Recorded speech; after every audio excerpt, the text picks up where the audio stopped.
Assalamualaikum warahmatullahi wabarakatuh, sahabat beriman. Al-Quran turun jauh sebelum penelitian-penelitian ilmiah dan canggih hadir. Namun penelitian-penelitian yang telah dibuktikan secara ilmiah dan dilakukan oleh seorang ilmuwan ternyata telah lebih dahulu ditulis dalam Al-Quran. Bagaimana mungkin? Ya, tentu saja karena Al-Quran mengandung kebenaran. Sejumlah ilmuwan heran ketika mendapati penelitiannya telah ada dan dijelaskan dalam Al-Quran. Nah, fenomena apa sajakah yang telah terbukti kebenarannya secara ilmiah dan sebelumnya telah dijelaskan dalam Al-Quran? Ini dia ulasannya. Fenomena bertemunya dua lautan. Ada pertemuan dua lautan antara Samudra Atlantik dan Mediterania, namun kedua aliran air dari keduanya tidak bercampur satu sama lain. Jacques Yves Cousteau merupakan seorang oceanographer yang berkebangsaan Prancis menemukan pertemuan dua lautan tersebut. Menurut oceanographer itu, fenomena ini seperti ada dinding yang membatasi kedua aliran air tersebut sehingga tidak bercampur. Seorang muslim pun memaparkan kepada Cousteau bahwa fenomena ini sudah dijelaskan dalam Al-Quran. Dia membiarkan dua lautan mengalir yang keduanya kemudian bertemu. Antara keduanya ada batas yang tidak dilampaui masing-masing. Quran Surah Ar-Rahman ayat 19 hingga 20. Fenomena ini pun juga ada dalam surah lain, dan dialah Allah yang membiarkan dua laut mengalir berdampingan, yang satu tawar dan segar, yang lainnya asin. Dia jadikan antara keduanya dinding dan batas yang tidak tembus. Quran Surah Al-Furqan ayat 53. Masya Allah, maha benar Allah dengan segala firman-Nya. Api di dasar lautan. Api di dasar lautan ini ditemukan oleh ahli geologi Rusia yaitu Anatoly Zbagovic dan Yuri Bogdanov dan ilmuwan yang berasal dari Amerika Serikat Rona Klein. Mereka menemukannya ketika meneliti mengenai kerak bumi dan patahannya di dasar lautan di lepas pantai Miami. Fenomena ini mirip seperti lava cair yang mengalir dan disertai abu vulkanik, seperti gunung berapi di daratan yang memiliki suhu sampai 231 derajat Celcius. Tentu ini suhu yang sangat panas, tapi tahukah kamu bahwa suhu ini tidak cukup untuk memanaskan semua air yang ada di atasnya? Begitu juga dengan semua air yang berada di atasnya, tidak mampu memadamkan api panas tersebut yang sangat luar biasa. Kejadian ini sebenarnya telah tertulis dalam Al-Quran, demi Bukit Sinai dan kitab yang tertulis pada lembaran yang terbuka, dan demi Baitul Makmur atau Ka'bah, dan demi langit yang ditinggikan, dan demi laut yang di dasarnya ada api. Quran Surah At-Tur ayat 1 hingga 6.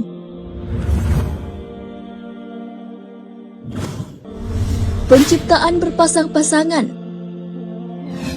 Seorang ilmuwan asal Inggris bernama Paul Dirac mengungkapkan hasil penelitiannya bahwa materi diciptakan secara berpasang-pasangan. Penemuan tersebut dinamai dengan Farid. Penemuan ini menyebutkan bahwa seluruh benda yang ada di alam semesta ini, bahkan sampai partikel terkecil, juga memiliki pasangan. Berkat penemuan ini, pada tahun 1933, ia mendapat Nobel di bidang fisika. Penciptaan sesuatu secara berpasang-pasangan telah dijelaskan dalam Al-Quran sebelum penelitian ini dilakukan. Hal itu sesuai dengan firman Allah Subhanahu wa Ta'ala, dan segala sesuatu kami ciptakan berpasang-pasangan supaya kamu mengingat kebesaran Allah. Quran Surah Az-Zariyat ayat 49.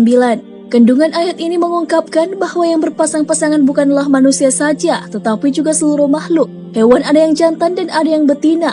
Bahkan sampai tumbuhan pun ada pasangannya, ada jantan dan betina layaknya hewan. Hal itu telah diungkapkan oleh ilmuwan botani modern. Terkait tumbuhan yang berpasang-pasangan juga sudah tertuang dalam Al-Quran sejak diturunkannya Al-Quran 14 abad lalu. Dan dia menurunkan dari langit air, maka kami keluarkan dengannya berpasang-pasangan dari tumbuh-tumbuhan yang beraneka ragam, warna dan juga rasa. Quran Surah Toha ayat 53.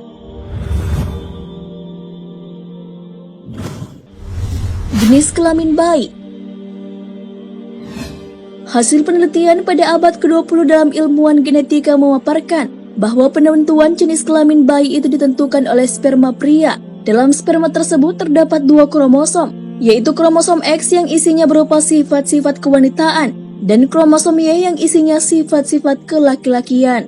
Dalam sel telur wanita hanya mengandung kromosom X saja. Jadi jenis kelamin bayi ditentukan oleh sperma yang membuahi dan mengandung kromosom X dan Y. Sebelum penemuan tersebut, orang-orang mengira bahwa jenis kelamin berasal dari wanita. Terkait jenis kelamin bayi, sudah dijelaskan dalam Al-Quran jauh sebelum penelitian tersebut dilakukan. Dialah yang menciptakan berpasang-pasangan pria dan wanita dari air mani apabila dipancarkan. Quran Surah An-Najm ayat 45 hingga 46.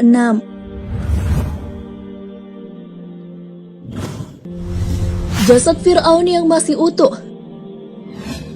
Presiden Prancis menawarkan bantuan kepada kerajaan Mesir pada tahun 1975 untuk mempelajari, meneliti dan menganalisis mumi Fir'aun atau Ramses II yang amat terkenal. Fir'aun yang dimaksud di sini adalah Fir'aun yang hidup pada zaman Nabi Musa alaihissalam. Fir'aun tersebut tenggelam di Laut Merah ketika mengejar Nabi Musa alaihissalam. Penelitian yang dipimpin oleh Profesor Dr. Maurice Bosaili berhasil mengungkap bahwa terdapat sisa-sisa garam yang masih melekat pada jasad tersebut. Hal ini telah dijelaskan dalam Al-Quran sebelum penelitian ini dilakukan. Maka hari ini kami biarkan engkau, hai Fir'aun, terlepas dari badanmu yang tidak bernyawa di telan laut, untuk menjadi tanda bagi orang-orang setelahmu, supaya mereka mengambil pelajaran. Dan ingatlah, sesungguhnya kebanyakan manusia lengah terhadap tanda-tanda kekuasaan kami. Dasar laut. Kedalaman air laut yang kira-kira 200 meter hampir tidak ditemukan cahaya. Bahkan dengan kedalaman 1 km atau lebih, dipastikan bahwa cahaya tidak ada yang bisa tembus ke dalam. Hal ini diketahui setelah dilakukan penelitian dengan menggunakan alat modern yang bisa menyelam ke dalam paling jauh di dalam samudra. Hal ini telah dijelaskan dalam Al-Quran sebagaimana firman-Nya, atau seperti gelap gulita di lautan yang dalam, yang diliputi oleh ombak, yang di atasnya ombak pula, di atasnya lagi awan, gelap gulita yang bertindih-tindih. Apabila dia mengeluarkan tangannya, tiadalah dia dapat melihatnya.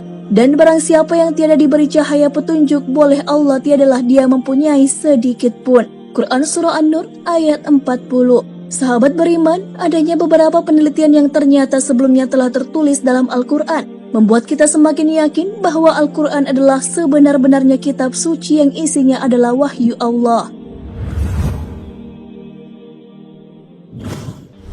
Siklus air. Sahabat beriman, ketika kamu bersekolah pasti belajar IPA. Dalam pelajaran IPA tersebut, proses terjadinya hujan terjadi melalui beberapa tahapan.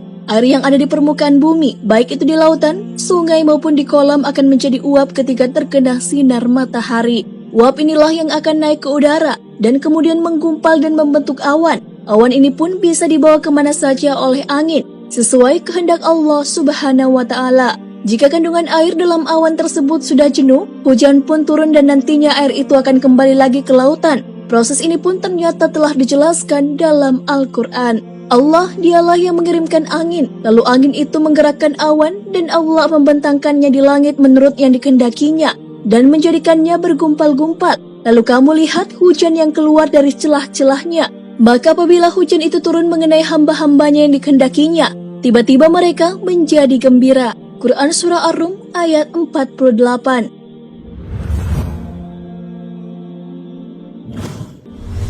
Tumbuhan bertasbih.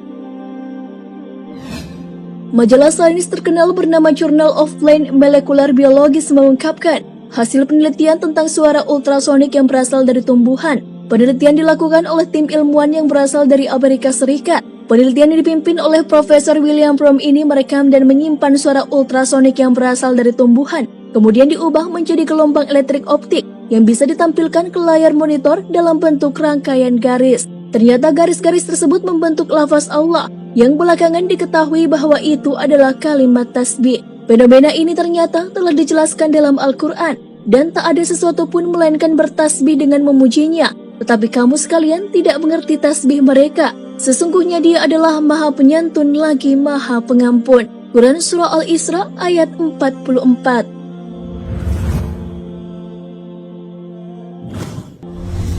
Ciri khas setiap manusia adalah sidik jari. Salah satu bagian tubuh manusia yang bisa digunakan untuk dijadikan sebagai acuan identifikasi adalah sidik jari.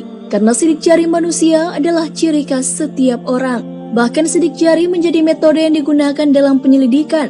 Rupanya hal tersebut dijelaskan dalam sebuah buku berjudul Miracle of Al-Quran dan As-Sunnah.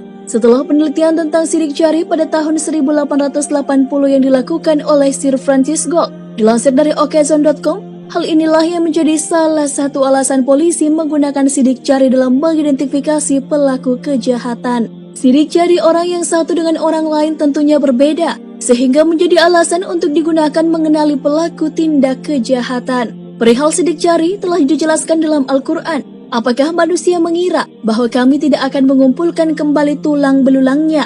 Bahkan kami mampu menyusun kembali jari jemarinya dengan sempurna. Quran Surah Al-Qiyamah ayat 3 hingga 4. Sidik jari sebagai ciri khas dari setiap orang menjadi alasan digunakannya sidik jari sebagai kartu identitas yang juga digunakan di seluruh dunia.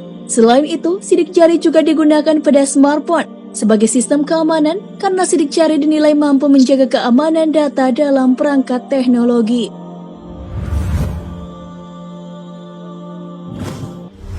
Garis edar tata surya. Ahli astronomi mengungkapkan bahwa matahari bergerak dengan kecepatan hingga 720.000 km per jam ke arah bintang Vega pada solar apex yang merupakan nama sebuah garis edar.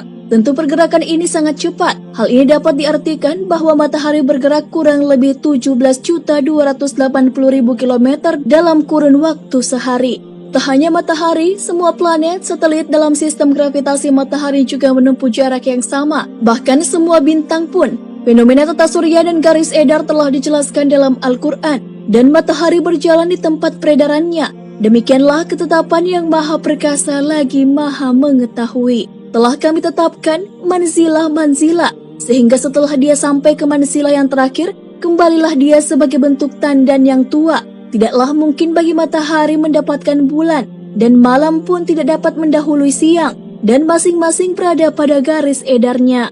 Quran Surah Yasin ayat 38 hingga 40. Sahabat beriman, itulah 10 kebenaran Al-Quran yang juga telah dibuktikan oleh penelitian ilmiah. Para ilmuwan pun takjub dengan fenomena Al-Quran yang akhirnya terbukti dengan penelitian ilmiah. Padahal ketika Al-Quran diturunkan, belum ada alat-alat yang canggih yang bisa digunakan untuk penelitian. Jadi setelah menonton video ini, tidak ada lagi keraguan di dalam Al-Quran dan memang seharusnya tidak ada.